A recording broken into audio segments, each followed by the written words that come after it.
بچوں کی ایسی تربیت کی تھی کہ خاندان کا ہر فرد داد دیتا تھا اور ان کے تمیزدار ہونے پر رشک کرتا تھا۔ جس علاقے میں یہ لوگ رہتے تھے وہ پہلے تو بہت اچھا تھا، لیکن آبادی بڑھنے کے ساتھ ساتھ کچھ عجیب سا ہو گیا تھا۔ گلی میں لڑکے گالم گلوچ کرتے پھرتے تھے۔ فاطمہ کو اپنے بچوں کو ایسے ماحول میں پالنا گوارا نہ تھا، لیکن گھر بدلنے کے بعد یہ ساس سسر کا بگڑ جانا کچھ نہ کچھ کرنے نہیں دیتا تھا۔ ساس کہتی تھی، جب ہم مر جائیں گے نا تب ہی جائیں گے اس گھر سے۔ فاطمہ اپنے بچوں کو اسکول کے علاوہ گھر سے باہر نکلنے نہیں دیتی تھی۔ بچے تھوڑا اور بڑے ہوئے تو فاطمہ اور قاسم کو بچوں کے اچھے ماحول کی خاطر الگ گھر کرنا پڑا۔ زیان 3 سال کا ہوا تو اس کا چھوٹا بھائی ارحم پیدا ہوا۔ زیان کی ماں ثروت ہر وقت گھر کے کاموں میں لگی رہتی، بچوں کی تربیت پر زیادہ توجہ نہ دیتی۔ بچے دن بھر چپس پاپڑ کھاتے رہتے، پھل سبزیوں سے تو جیسے ان کا دور دور تک کوئی تعلق نہ تھا۔ زیان کو سب سے زیادہ لاڈ اس کے باپ نے کیا تھا۔ باپ روز رات کو کام سے واپس آنے کے بعد زیان اور ارحم کو باہر ٹہلانے کے لیے لے جاتا۔ آہستہ آہستہ بچوں کو باہر جانے کی عادت ہو گئی، اور جس دن اورنگزیب تھکا ہوا آتا اور باہر جانے کی ہمت نہ ہوتی تب بھی بچوں کی ضد کرنے کی وجہ سے ان کو لے جانا پڑتا۔ ثروت کے بچے فاطمہ کے بچوں سے بالکل مختلف تھے۔ زیان اور ارحم پورا دن چبوترے پر بیٹھے رہتے اور ماں سے بات چیت پہ ضد کرتے رہتے، اور ثروت ان کو دن بھر ڈانٹتی مارتی رہتی، جس کی وجہ سے بچے اور ڈھیٹ ہو گئے تھے۔ ایک قاری صاحب بھی زیان کو قرآن پڑھانے آتے تھے، لیکن ان کے جانے کے بعد کوئی اس سے یہ نہ پوچھتا کہ قاری صاحب نے کیا پڑھایا ہے۔ زیان اسکول اور ٹیوشن بھی جاتا تھا، لیکن اس کے ماں باپ کو کچھ خبر نہ تھی کہ وہ کیا پڑھتا ہے اور کیسا پڑھتا ہے۔ زیان کی اسکول سے بھی شکایتیں آتی، لیکن ثروت ان کو سنجیدگی سے نہ لیتی۔ 1 سال بعد زیان اور ارحم کی بہن ہانیہ پیدا ہوئی۔ زیان، ارحم اور دادا دادی کو کھیلنے کے لیے ایک گڑیا مل گئی تھی، اور ثروت اب اور بھی مصروف رہنے لگی تھی۔ ان کو زیان کے معاملے میں سنجیدگی کا احساس تب ہوا جب زیان کا دوسری جماعت کا نتیجہ آیا، اور اس میں وہ بری طرح فیل ہوا تھا۔ ماں باپ اور دادا دادی خوب پریشان ہوئے۔ زیان تباہ کاریوں اور مار پیٹ والے کارٹون دیکھنے کا بہت شوقین تھا، جس کی وجہ سے اس کا دماغ پڑھائی کے لیے بند ہو چکا تھا۔ ان دنوں اورنگزیب کے معاشی حالات بہت زیادہ ہی اچھے ہو چکے تھے۔ ان کو فیکٹری کے بہت سے ورکر کے ساتھ نکالا گیا تھا، اور انہوں نے اپنے دوست کے ساتھ مل کر نیا کاروبار شروع کیا تھا۔ جب اورنگزیب نے زیان کا معاملہ قاسم کو بتایا، قاسم غصے کے ذرا تیز تھے، اور ان کے غصے سے زیان سمیت سب ڈرتے تھے۔ قاسم نے اس مسئلے پر مشورہ دیا کہ میں زیان کو اپنے گھر لے جاؤں گا، اور جب تک یہ تمیز نہ سیکھ لے، پڑھائی نہ کرنے لگے، قرآن نہ مکمل کر لے، تب تک وہ میرے گھر پر ہی رہے گا۔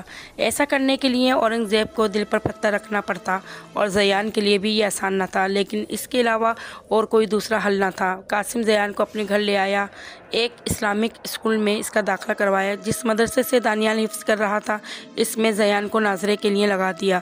حیا، مائرہ اور فاطمہ دن بھر اسے پڑھاتے رہتے، لیکن مجال ہے جو وہ کچھ پڑھ لیتا۔ پھر کچھ دن گزرنے کے بعد اس میں کچھ سدھار نظر آنے لگا۔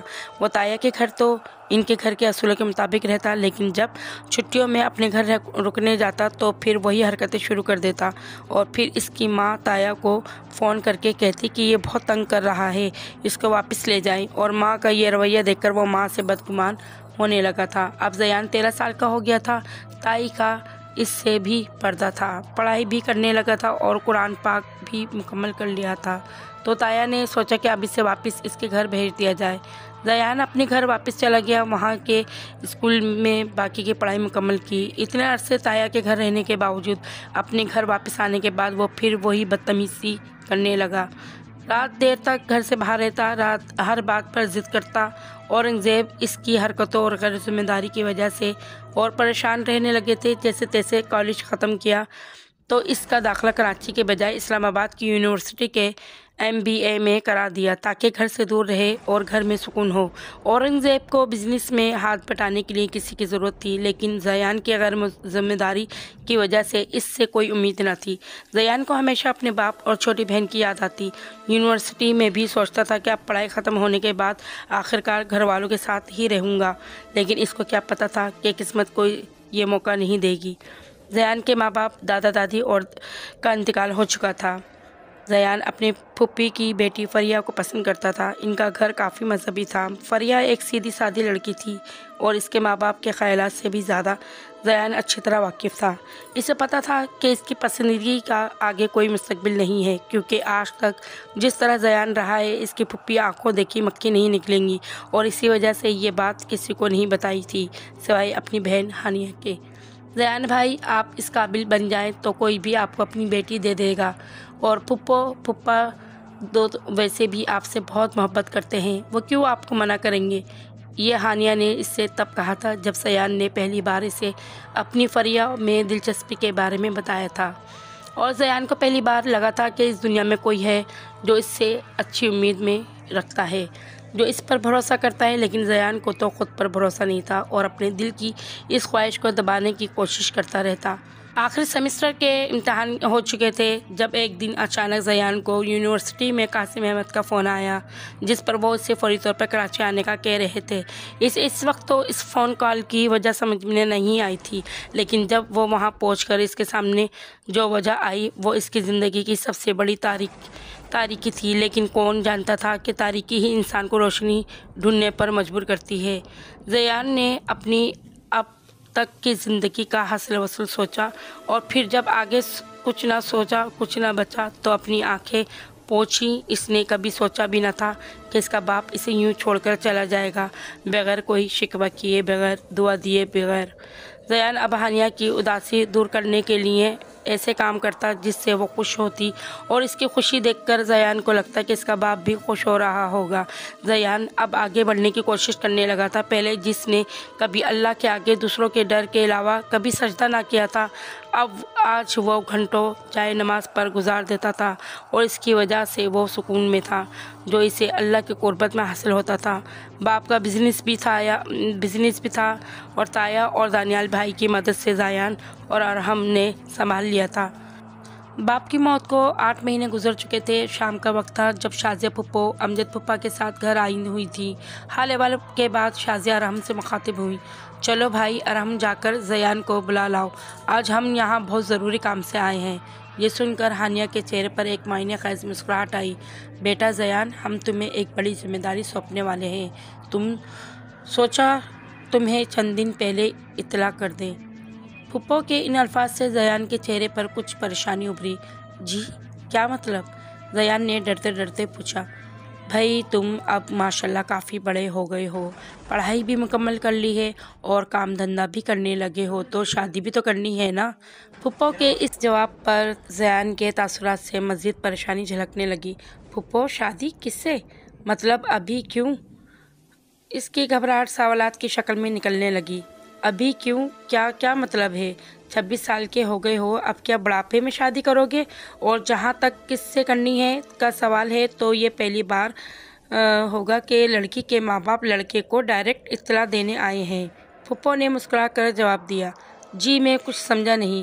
زیان اب بھی پریشان تھا۔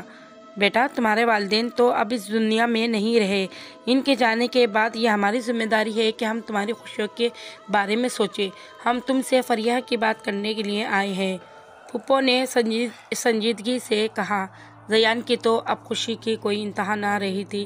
آج اسے وہ ملنے جا رہا تھا جس کی اس نے صرف خواہش ہی نہیں کی تھی بلکہ کبھی اللہ سے مانگا بھی تھا۔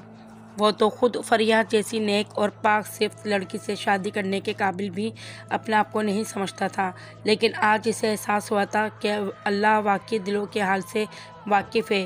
دوسرے دن ہانیہ اس کے بستر پر مزے سے آ کر بیٹھ گئی اور کہنے لگی، چلے بھائی اب مجھے ٹریٹ دے، میں نے آپ کا اتنا بڑا کام کروا دیا ہے۔ میرا کون سا کام کروایا ہے تم نے؟ زیان ہانیہ کی بات نہیں سمجھ پایا۔ ارے فریہ باجی کا رشتہ کیا خود چل کر آیا ہے آپ کے پاس؟ میں نے ہی تو پھپھو کو آئیڈیا دیا تھا کہ اس رشتے کا۔ ہانیہ نے جواب دیا۔ اوہ، تو پھپھو کو تم نے بتایا تھا؟ میں یہی سوچ رہا تھا کہ اچانک ان کے دماغ میں یہ خیال کیسے آ گیا۔ میں تمہیں ٹریٹ دے دوں گا، اب تم جاؤ، میں ذرا کام کر رہا ہوں۔ زیان نے اس کو بھیج دیا۔ آج وہ بہت خوش تھا۔ اب اس کے پاس سب کچھ تھا، اپنا بزنس، پسند کی شادی، پیسہ، پیار کرنے والے بہن بھائی، لیکن آج بھی اسے اپنے باپ کی بہت یاد آتی تھی، اور وہ سوچتا کہ کاش میں ہم اپنے بچے ماں باپ کی زندگی میں ہی ان کی قدر کرنا سیکھ لیں تو کیا بہتر نہیں ہوگا، ورنہ بعد میں سوائے پچھتاوے کے کچھ حاصل نہیں ہوتا۔ تو ناظرین، میری کہانی آپ کو کیسی لگی؟ آپ لوگوں کا پسند کرنے کا بہت بہت شکریہ۔ آپ لوگ میری کہانی کو سبسکرائب کریں اور شیئر کریں، لائک کریں۔ اگر آپ کا کوئی واقعہ ہے تو آپ مجھ سے ضرور شیئر کریں، اپنی کوئی آپ بیتی ہو تو۔ آپ لوگوں کا بہت بہت شکریہ۔ اللہ پاک آپ سب کو اپنے امان میں رکھے، آمین۔ اللہ حافظ۔